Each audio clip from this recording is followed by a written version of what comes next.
Conectadas Andalucía, un espacio creado para dar voz al sector social y hoy también al político, política española y política andaluza. Un lugar donde escuchamos de primera mano cuáles son las demandas, propuestas y retos, de muchas organizaciones políticas que son conscientes de la situación de crisis, pues en todos los sentidos. Sabemos que acabamos de pasar por unas elecciones andaluzas, unas elecciones que han traído, nuevos escenarios, lo podemos llamar, así que nos acercamos una vez más aquí en Conectadas a las personas que sostienen en el día a día ese compromiso por la gestión pública y por entender los cambios urgentes que se plantean. Este podcast ponemos el foco en esas peticiones, en qué es lo que queremos, cómo nos imaginamos ese mundo más justo, más social y más, por qué no decirlo, andaluz. Así que para avanzar hacia esa Andalucía más comprometida, vamos a tener una invitada muy, muy especial. Aunque no nos solemos meter en política, a veces también toca.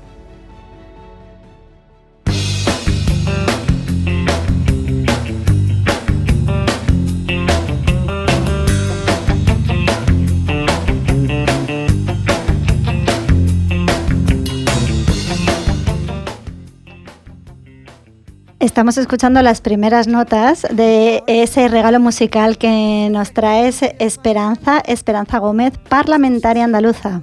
Hola, muy bien. Buenas tardes. Esperanza, eres profesora de Derecho. Sí, Derecho Constitucional. Derecho Constitucional y llevas muchos años en el Parlamento. Bueno, esta es mi segunda legislatura consecutiva, empezaría ahora y es la tercera, sí, en mi vida, sí. Con lo cual creo que el Parlamento es un lugar que ya te lo conoces, sí, que te conoces esos pasillos y te conoces lo que se masca ahí y además vienes de Derecho, que yo creo que para estas cosas no viene mal. No, viene muy bien. Además, yo me especialicé en Derecho Parlamentario, con lo cual, digamos que lo conozco doblemente. Me ha gustado poner la canción que nos traes, ese regalo musical que siempre preguntamos a la persona invitada, porque has elegido La casa por el tejado. Entonces he dicho, si hoy vamos a hablar de política andaluza y vamos a empezar La casa por el tejado, quiero lo primero que me cuentes por qué nos traes esta canción. Porque es una canción que me pongo siempre que necesito subirme un poco la moral, me parece que da mucha alegría y me gusta mucho empezar con ella y quería compartirla con los oyentes y contigo. Bueno, pues con esto empezamos. De hecho, viene muy bien para hablar de política, porque como nunca se sabe por dónde se empieza ni por dónde se acaba, he dicho, mira, la letra ya nos sirve un poco de gancho. Bueno, ha habido unos momentos políticos un tanto de incertidumbre, yo creo, de cambios en los liderazgos, ¿no? En el escenario político andaluz y también español, ¿no? Como que se notan ahí esos movimientos.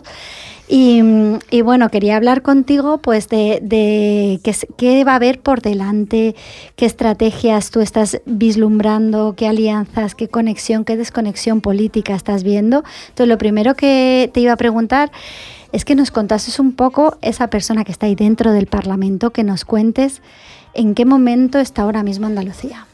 Pues mira, yo creo que Andalucía está en un momento complicado porque hemos vivido 2 legislaturas en las que los servicios públicos se han visto bastante amenazados y están muy deteriorados. Y sin embargo, pues el resultado electoral no ha sido el que nos hubiera gustado. Va a seguir gobernando el partido mayoritario, el Partido Popular, y además ahora pues con el apoyo de Vox. Aún así, yo tengo que decir que hay cierto resurgir de la izquierda y nos parece que el ciclo en el que parecía que Vox no tenía techo ha llegado a su fin y también no lo queremos tomar con filosofía en ese sentido. Bueno, entonces veo que hay sensaciones agridulces. Así es. Política es un poco siempre así, creo. Sí, no va al gusto de todo el mundo, no va. Hay que ponerse de acuerdo, pero al gusto de todo el mundo no va. ¿Crees que la izquierda ahora mismo, ha entendido realmente por qué ha ganado apoyo, por qué ha perdido apoyo social? O sea, todos estos movimientos que están pasando en la izquierda, ¿cómo los describirías tú? Yo te podría hablar de lo que nos ha pasado a nosotras, ¿no? Nosotros mantenemos grupo parlamentario con 5, pero es verdad que esperábamos crecer y hemos perdido apoyo en voto popular y eso es incontestable. Entonces, nosotros ahí no estamos satisfechas y nos parece que nuestro error ha sido no saber trasladar el ingente trabajo parlamentario que hemos hecho a la calle. Y ha sido un trabajo enorme. Cada presupuesto presentábamos 400 enmiendas, muchas leyes, hemos llevado la voz de mucha gente a la institución y sin embargo eso no ha tenido un reflejo pues en redes sociales ¿qué te voy a decir de los medios de comunicación clásicos? Y creo que no se nos ha visto y no se ha podido valorar todo ese trabajo que hemos hecho.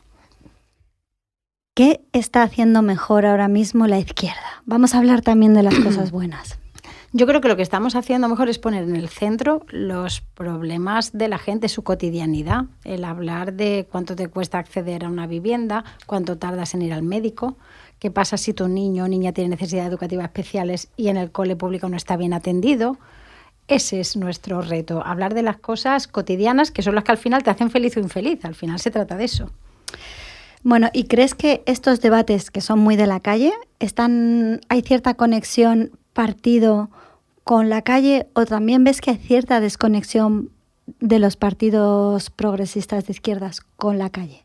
Yo creo que ha habido un problema de desprestigio de la política, que eso siempre redunda en beneficio de la derecha. Entonces, cada vez que se dice todos los políticos sois iguales, esto no me importa, yo nunca voto. Hay gente que cuando íbamos haciendo actividades en campaña de tú a tú, ¿no? Hablando, dando folletos, te decían como así con orgullo, es que yo no voto. Y claro, eso es un problema, porque si tú no decides, deciden otros por ti.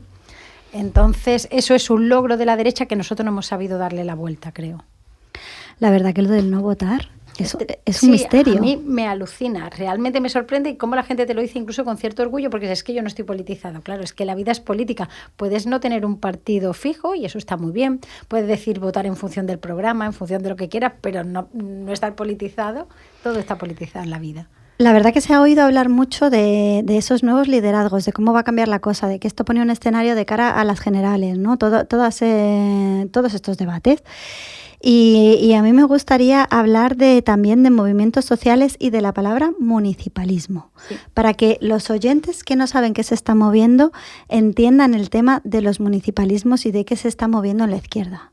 Bueno, pues la idea es poder volver a ilusionar a la gente y hacer candidaturas en las que estemos pues todas aquellas personas que entendemos la calidad de los servicios públicos, la importancia de las labores que hace un ayuntamiento y hacerlo además de alguna manera de acuerdo con los movimientos sociales. Yo creo que ahí es muy importante que la gente que está a la calle parando desahucios, la marea blanca, la marea, se involucren de alguna manera y en eso estamos. De que formen parte, ¿no? del movimiento político, no se queden en el movimiento social. Eso es, porque al final si nos implican, si no nos empujan, pues al final los votos que tenemos son muy pocos. Tú necesitas que te empuje la gente de la calle de alguna manera y que también se involucre. ¿Y cómo crees que va a ir esta legislatura para que nos cuentes un poco, ¿no? Como ya sé que es un poco, hay que sacar la bola mágica e intentar vislumbrar el futuro, pero ¿cómo crees que van a ir los próximos años para la izquierda andaluza? Pues mira, la legislatura va a ir muy parecida a como fue la anterior, porque en contra de lo que piensa la gente, el Partido Popular con mayoría absoluta ha hecho muchas cosas que le pidió Vox en la legislatura anterior, cuando no tenía mayoría absoluta y que no ha quitado. Entonces las políticas van a ser muy parecidas. Vamos a tener un ruido más feo, porque vamos a hablar de prioridad nacional, vamos a hablar de que no existe la violencia machista, cuando sabemos que sí, y los debates van a ser un poco más agrios, pero va a ser un poco teatro. Yo creo que la política va a ser la misma. La izquierda, pues tenemos que tener altura de miras e intentar contarle a la gente lo que está sucediendo ahí dentro y cómo le afecta a su vida y a su día a día. Vale, y te voy a preguntar ¿qué opinas sobre más unidad, más división, más cómo va a ser estos años? A ver, yo creo que hay una tendencia cuando la derecha y la ultraderecha crecen electoralmente a que nos tenemos que unir, pero yo no creo que ese sea, digamos, la solución a todos nuestros problemas. Y yo creo que se ha visto hablar de unidad, nosotros nos esforzamos mucho en llegar a acuerdos porque la gente te lo demanda casi. Y yo creo que es más importante enseñar que tenemos un proyecto claro para Andalucía, que en ese proyecto la gente se sienta reconocida y se sienta protegida. Yo creo que esa es un poco la idea. El debate de unidad le deja espacio a la derecha al final, porque ellos están hablando de la España que quieren, mientras que nosotros seguimos hablando de nosotros mismos. Uno de los mayores errores de la izquierda es hablar y seguir hablando de ella misma. ¿Y ahora mismo con qué proyectos estás entre manos? Bueno, pues ahora mismo yo estoy deseando empezar a trabajar otra vez en Como por Andalucía, sabiendo que esta legislatura lo tenemos que hacer mejor, en el sentido de que le tenemos que contar a la gente todo lo que hemos hecho y todo lo que vamos a hacer. Y en esas estamos estableciendo y fortaleciendo esos lazos pues con mucha representación que tiene la coalición en ayuntamientos para ayudarles de cara a las municipales y sobre todo seguir contando a la gente lo que pasa y ofreciendo una idea alternativa de la Andalucía que queremos y que podría ser. ¿Y qué alianzas crees que son imprescindibles? Alianzas imprescindibles. Es que, mira, eso depende de los números. Cuando tú estás en el Parlamento, tú tienes muy claro quién es tu adversario y quién no. No es mi adversaria a la izquierda, adelante no es mi adversaria. Y el Partido Socialista, a pesar de que tenemos grandes diferencias en Andalucía, también en España, pues no lo es, porque tú tienes que ver en función de la coyuntura cómo sumamos. Y en función de eso tienes que trabajar. Y no siempre es fácil, no siempre es cómodo, lo cómodo son las mayorías absolutas, pero mientras seamos fuerzas minoritarias tendremos que ponernos de acuerdo. A veces antes de las elecciones y si no después. ¿Y ahora qué toca? ¿Ahora qué toca? Pues ahora yo estoy segura que las fuerzas de izquierda progresistas vamos a trabajar juntas en el Parlamento, eso no cabe duda. No suele haber diferencias políticas de voto ni de posición normalmente porque tenemos claro quién es el adversario. El adversario es el que recorta servicios públicos, nos deja sin vivienda y le baja los impuestos a los ricos. El adversario es quien recorta. Sí. El adversario es el Partido Popular y Vox. No olvidemos que Vox está en esa, quien no para de hacer universidades privadas.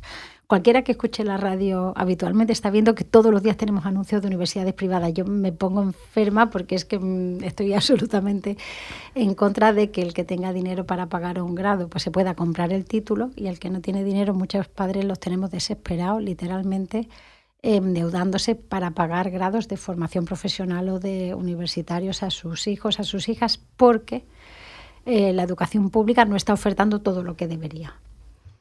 No todo el mundo puede acceder a una plaza pública y cada vez está, digamos, más liberalizado el sector de la educación. Así es.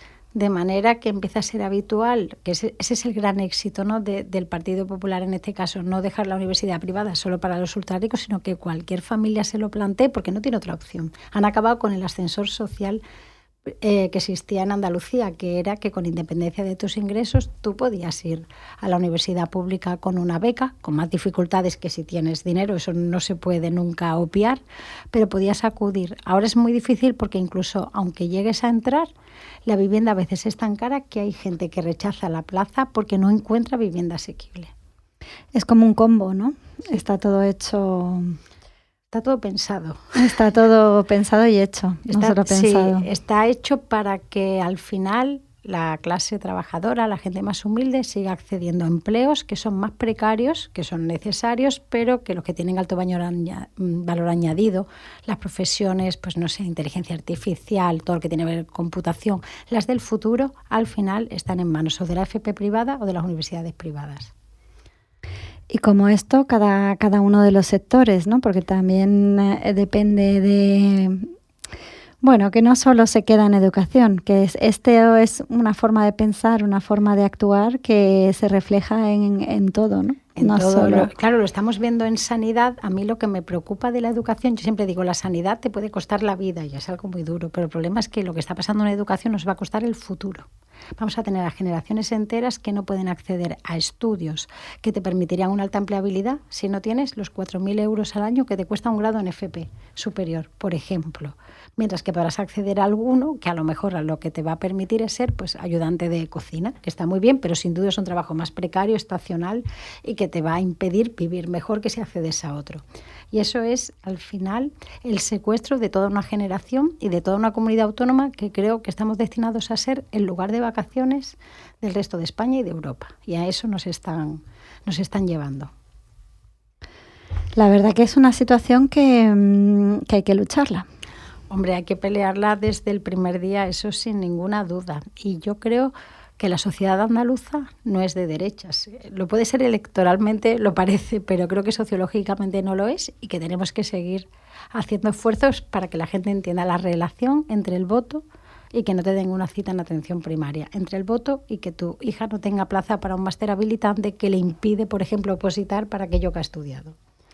Bueno, es que lo del máster del MAES es una de las cosas que es la gran falacia, ¿no? Sí. no hay plaza pública para toda la gente y eso sí o sí, la universidad privada que consigue montar un MAES, pues ya lo tiene hecho. Claro, y no solo eso, sino que está puntuando, que es otra batalla que tenemos ahora, que es que te puntúan por otros máster que vayas haciendo. Si son de pago, da igual, incluso aunque sean a distancia y no tengas prácticamente que esforzarte. Quien tiene unos miles de euros se coloca por delante del que no los tiene. Bueno, pues con esta situación política veo que vas a guerrear mucho en esta legislatura desde el Parlamento. No queda más remedio. Y bueno, a mí también me gusta dedicar un espacio en Conectadas al espacio personal. Entonces, ya que te tengo aquí, quería conocerte un poquito más, conocerte un poquito mejor y saber para ti qué es lo más difícil de dedicarse a la política, porque realmente no es tan fácil dedicarse a política. Entonces, y llevas muchos años. Sí. Lo más difícil es porque al final lleva un sacrificio personal.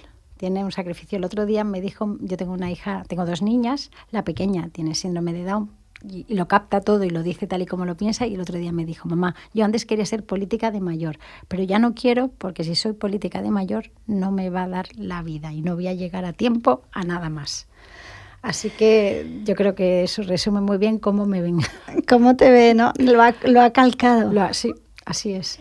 Bueno, ¿hay demasiado ruido y poca política o cómo lo ves? Yo creo que en el Parlamento se hace mucha política y política buena, pero que esa no sale. Y a mí me molesta mucho porque lo que tiene eco es un zasca al final. Y la política no son zascas. No digo yo que es que nos tengamos que llevar todos muy bien. Me refiero a que hacer política significa estudiar mucho, exponer argumentos, hacer iniciativas, estudiarte la legislación para ver lo que encaja y que luego, si puedes tener un debate de altura y si no ha habido pues alguna cosa así como muy llamativa, no conseguimos que eso entre en los telediarios y parece que no lo has hecho.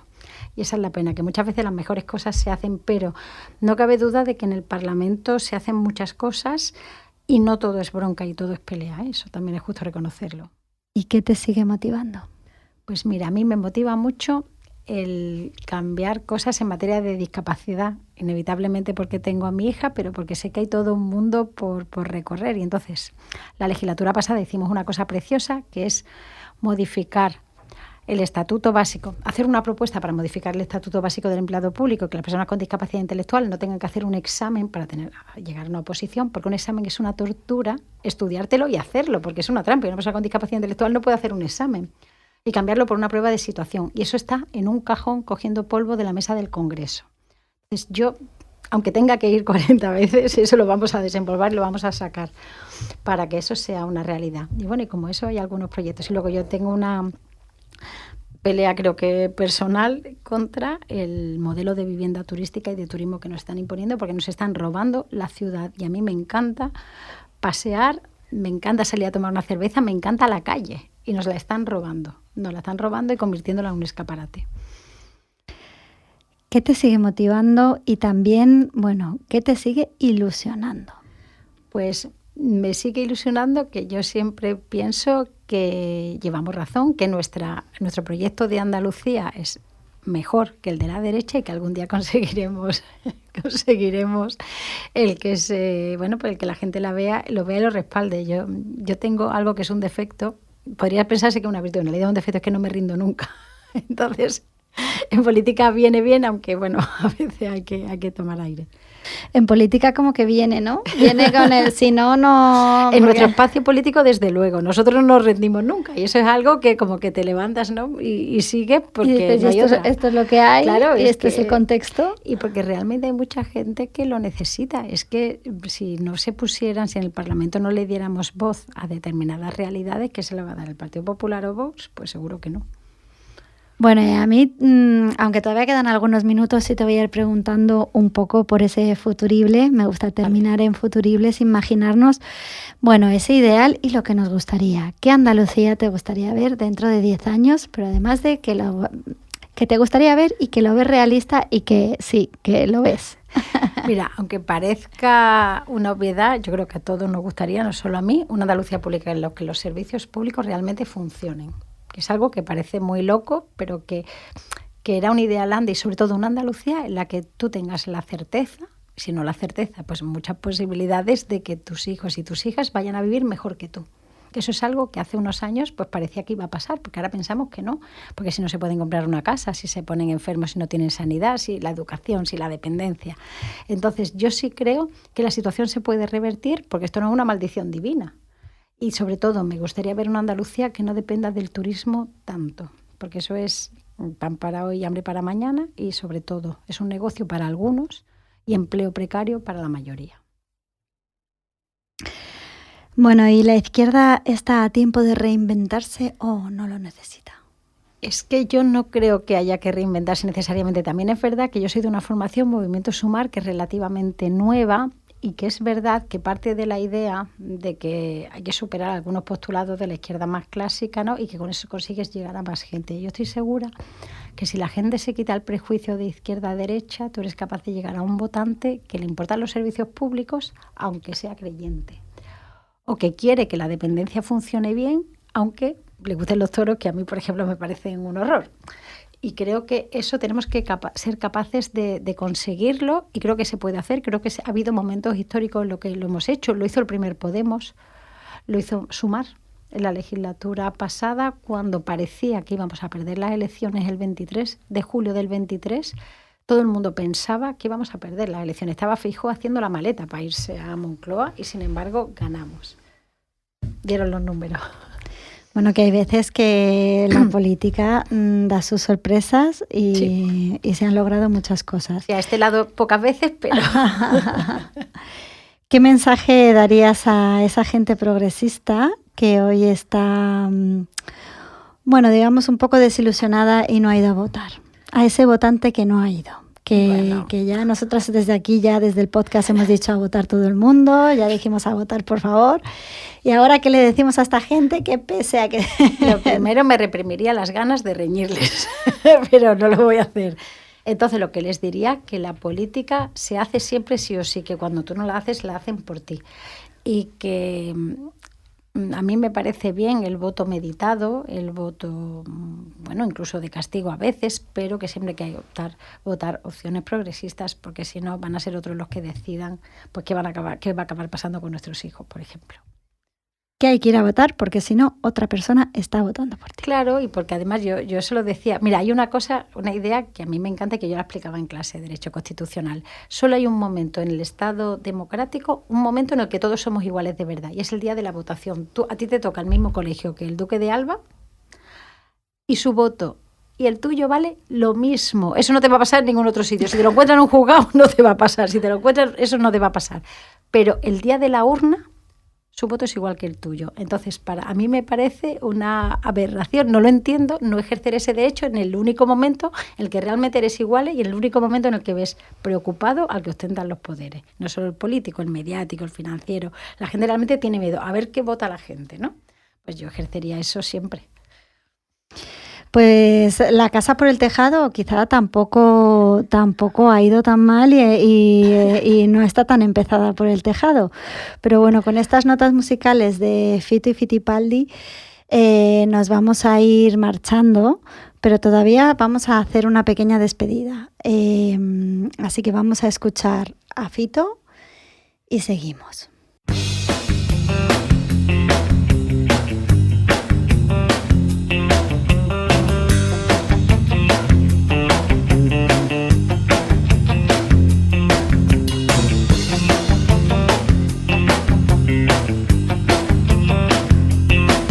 Ahora sí, parece que ya empiezo a entender. Las cosas importantes aquí son las que están detrás de la piel. Y todo lo demás empieza donde acaban mis pies. Después de mucho tiempo aprendí que hay cosas que es mejor no aprender. El colegio poco me enseñó. Si es por esos libros, nunca aprendo a coger el cielo con las manos, a reír y a coger el cielo con las manos. Y con este cielo y con estas manos me parece que nos vamos a ir despidiendo. Esto ha sido un lugar donde te hemos escuchado de primera mano, nos quedamos con esas demandas, nos quedamos con esas necesidades, esas propuestas, bueno, de partidos políticos como del que formas parte, por Andalucía, y parlamentaria andaluza. Y ahí te dejamos batallando y luchando por esos servicios públicos. Seguiremos en Conectadas, bueno, mirando y observando todo lo que se viene, y te dejamos la invitación para que cuando la cosa avance vengas a contarnos todas las cosas nuevas. Por supuesto, sí, me ha encantado este ratito. Muchas gracias por venir, Esperanza. Gracias a ti. Ruinas, ¿no ves que por dentro estoy en ruinas? Mi cigarro va quemando el tiempo, tiempo que se convirtió en ceniza. Raro, no digo diferente, digo raro. Ya no sé si el mundo está al revés o soy yo el que está cabeza abajo. El colegio poco me enseñó. Si es por el maestro, nunca aprendo a coger el cielo con las manos, a reír y a llorar lo que te canto, a coser mi alma rota, a perder el miedo a quedar como un idiota y a empezar la casa por el tejado, a poder dormir cuando tú no estás a mi lado. Menos mal que fui un poco granuja. Todo lo que sé me lo enseñó una bruja.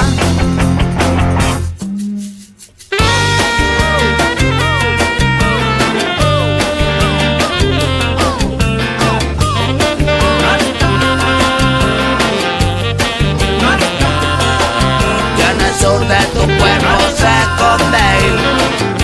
Yo sé que toda esa estúpida sonrisa que en mi cara refleja los días de lluvia y tormenta, como colgados a mal.